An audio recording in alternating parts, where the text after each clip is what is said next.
Perlawanan antara ASEAN All Stars dan Manchester United di SNBJ pada Rabu ini akan menjadi tumpuan ramai. Ini cara penyokong boleh menonton perlawanan ini.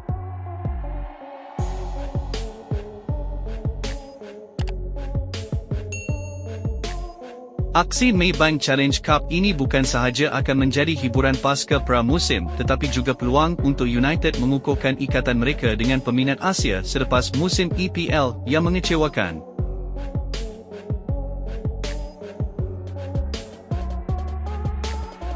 Penyokong Red Devils di Malaysia khususnya dan Asia Tenggara akan menyaksikan aksi pemain bintang seperti Bruno Fernandes dan Rasmus Højlund, serta bakat serantau yang diketuai jurulatih Kim Sang-sik.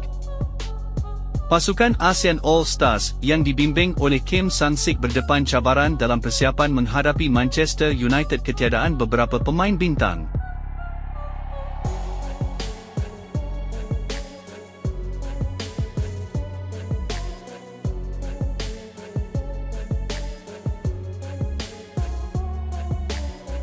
Sementara itu, Manchester United di bawah bimbingan Ruben Amorim telah membawa skuad terbaik mereka ke Kuala Lumpur dan Hong Kong.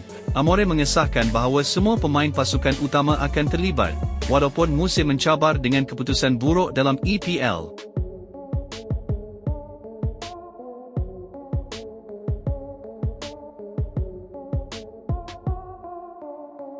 Amorim berharap anak-anak buahnya beraksi sehabis baik mungkin untuk menghibur peminat di Malaysia dan memulakan jelajah Asia dengan positif.